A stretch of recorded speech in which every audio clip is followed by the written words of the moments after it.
they're not Filipinos. Yeah. They don't know Pangadua, you. they're also not photographers. Sometimes they're just normal people. Oh, yes. Pero you don't have to know photography to appreciate a good picture. Yeah. You know? Kaya I feel nga ang good picture or ang good art is a universal language by Yeah. itself, Correct. you know? Which means to say na anybody can appreciate that, you know? So for you to be elevated as an artist, you know, whether you are a singer or a painter or a photographer, I think you have to capture a soul, you know. You have to sing, kumbaga, kung if you're a singer, no, you have to, you know, you have to sing your soul sing out. your soul out, kumbaga, you know. Sing from your heart. Sing from your heart. Yeah. I like that, you know, because for me, ang slogan ko actually is you have to shoot from your heart. That's correct. You know? Okay. So straight from the heart. Straight from the Everything heart. comes from the heart. Yeah, you know, sometimes, you know, when you shoot, you know, you use your eyes. Pero yung eyes mo nga na, well, all of the time you use your eyes, right? You know, pero yung eyes mo nga na, it has to be connected to your heart. Yeah. You know, rather than to your brain, you know? Because I feel na if you shoot an emotion, you know, if you shoot a picture full of emotions, then you are appealing not just to the eyes of your viewer, but also to the heart of your viewer. I think, you know, sa mga kabataan, subong, you know, I think they're actually kind of like in the advantage, you know, kaya they are so young, you know, and they are so unadulterated, kumbaga, you know, and they are so raw, you know. So every time nga they hold a camera and shoot, I can really sense that emotion, you know. And I feel that, you know, we can learn a lot of lessons from them. Yes. And ako ginahambal ko pirmi sa mga participants ko, continue on being a child. Yeah. You know? Sir, has it something to do that about your camera? When you shoot a picture, dapat malahalon man ang camera mo for you to be able to come up with the product nga nami man ang iyang finished product, ang result niya. May factor. May factor ang pagkamahal sang camera. What camera are you using, I'm sir? using Sony, proud owner of a Sony Yeah, camera. You know? wow. I am actually an endorser of Sony. Yeah, I yeah. am how do you call it? I am a Sony professional. Well, I'm using a Sony. I'm using a high-end Sony camera. Sony camera. Pero I would say nga, yes, you said my factor. Of course, may factor siya. Mga pila ka percent. I won't put numbers, you know. I would say there is, pero ang pinaka-importante nga gadget or ang pinaka-importante nga bagay nga kinahanglan mo magkuha sang picture are your eyes. Yeah. That's the most important gadget you have, and those eyes has to be wired to your heart. Yeah. Okay, sir, when we talk about photography, we're talking about the past, the present, and the future. That could be through pictures. We could tell about what happened in the past, what is it happening right now, and what would happen in the future. Yeah. So you said being into photography, you need to work from the heart. Do you believe that most of the photographers, others would say, are weird persons? I think all artists are weird, you know. So you accept that you're like them. May sariling mundo. You know what? You know Oh what? yes, may sariling mundo, sir. Yeah, you know what? Before I was kind of so normal. So it's normal. Yeah, so ay ko nagsikat, you know, kay ka-boring sa ako na Okay. personality. Yeah. So Be different. So you need to be a little bit weird, you know, to get noticed. Uh-huh. Pero I would still saying I think it has to come off naturally, no? That's Kasi correct. sometimes, you know, ang iba niya tao, ginapilit nila ang pagka-weird nila Yes. para ma-notice, di ba? Yeah. Trying hard. You know, trying hard, you know, kumbaga, you know. I think it has to come up naturally, you know. Ang sa ako naman I don't know how people look at me, you know, pero I think over and beyond, you know, the personality of being weird, you know, I think you have to appear as a person. You know, as a person, As as a unique genuine as you person. are. Yeah, as unique as you are, as a genuine person. When I say genuine, you know, you have to be who you are. You have to have your own Kasi, personality. yes, kasi each one of us is unique, you know. And this uniqueness natin is transferred into our works. Yeah. You know, hindi na natin ma-fake ang personality natin.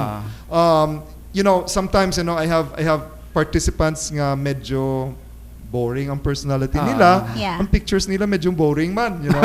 Okay. Yeah. So may ara nga mga participants nga, grabe mag-shoot, nagkakamang-kamang, you know. May, Okay. nakilala ko to nga isa ka photographer nga taga-Haniway, kamang-kamang mag-shoot, you know. Oh, yes. Oo. Ang picture niya manami, you know. Gakamang man, no?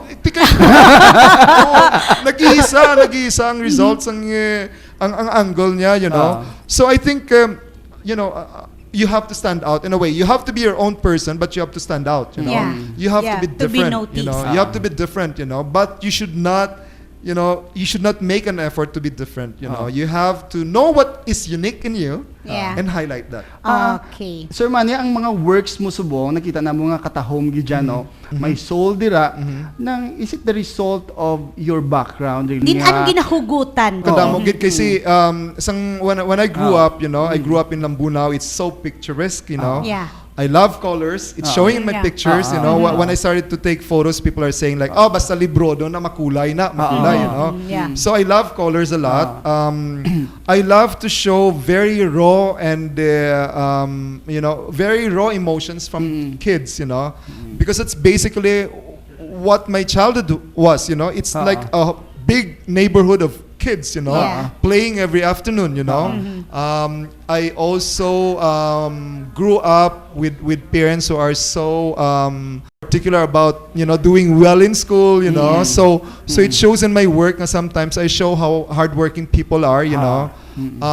And then later on, you know, well, fast forward ko, no, I think in 2011 my father died, and people are saying na nag-change na naman ang photography Ang ko. mood, It became Yes. darker, you know. Okay. It became So, ang deeper, you know. color niya So, parang daw nag-change ang color. So, So, that's something to do with the emotion, Gidjay. it is. It has Yeah. something to do with the emotion. So Na. sometimes what people are saying is that if something happens in their personal life, they're saying put it away, trabaho ka. Okay. You know?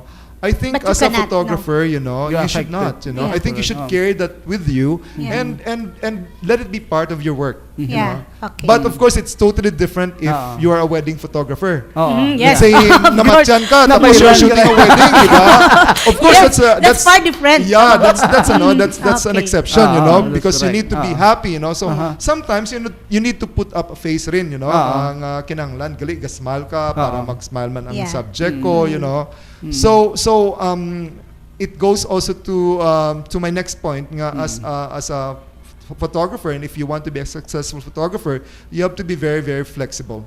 And you have to know how to play the game. Yeah. Dira nagsulod ang gin-estudyahan ko sang kolehiyo. Okay. Because I graduated with a degree of AB Social Sciences, Social Yeah. science, major in history. history. That's Okay. the past, present, and and future. Okay. And I also ang minor Yung ko minor is mo, psychology, psychology. you know. Yeah. Okay. So basically, you know, ang knowledge ko sa psychology, you know, how to Yeah. deal with kids, you know, Yeah. how to read minds how sometimes. to read minds, you know. Sometimes you Yeah. have to anticipate reactions sa mga subjects mo, you Yes. know. Yes. It's all coming together to create a picture that is a Manny Librodo picture. Yeah, very different, no? Very, Very very different. different from all the rest. When you were young, Yeah. have you come to a point that you would fast forward to a life na very popular as you are now? Oh wow! You know what? I really was thinking I'm going to be popular. Modesty aside, you know, kung So, nag-graduate young as ka, you are? yes, kung nag-graduate ka valedictorian, Wow. when you know that you are so intelligent, that's what you think you are. Yeah. You know? Okay, That's correct. well, gali ka balo nga pagwa mo gali, Oo. may 1 milyon pagali nga mas maalam sa Nga mga imo. valedictorians Ang man, imo okay. nga kwan, ang imo nga mga visions about you is really something big, you know. So I really have those visions of me getting bigger, you Yeah. know. So when I was growing up and I realized nakadamo sa mga tao gali nga mas maalam sang sa akon, nga mas talented sang sa akon, nagagamay ang akon ng vision about me, you know. Okay. Like sa una yung parang wow, I need to be very famous na gano'n, tapos gina-adjust ko man ang akon nga nga expectations. And I think it's part of growing up, you know. I think Yeah. you have to become more realistic, no? Yeah. Kay And you know what, the way I Uh-huh. read your lines, no, the way I get it, being positive. You're really such a positive boy during your time. Yeah. Even if I realized nga hindi gali ko magmuna gid kadako, you know, But I you know tried you to will be- become popular. So I never realized na it's gonna be photography because Wow. Oh, yeah. I don't even have a camera then, you know. Yeah. Nagapangulam lang ko gani camera sang una. You know, ginakigan pa ko sa kaya sang ginhulaman ko kay pagbalik guba camera niya, you know. See? Yeah, those are the That's a things very na good mga story funny. behind. Yeah, you know. And ang brother ko, you know, ang brother ko si Boboy Librodo is also a well-known, you know, photographer, has taught me a lot about, you know, photography and art, you know. Yeah. And he was the one who was shooting even before I was shooting. You know? Okay. So, yeah, ginakigan niya ko sina ko So siya ang magbalik sa inspiration. camera. Okay, so siya ang Guba- inspiration. guba- Guba camera yun, nakigan niya ko sina, you know. Okay. Tapos sa nakita niya nga medyo may talent ako sa photography. Ginambala niya ko nga magbakal sang mas maayo nga camera, Yes. mag-join sa mga organization, you know, Yeah. Bangkok Okay. Photographic Society.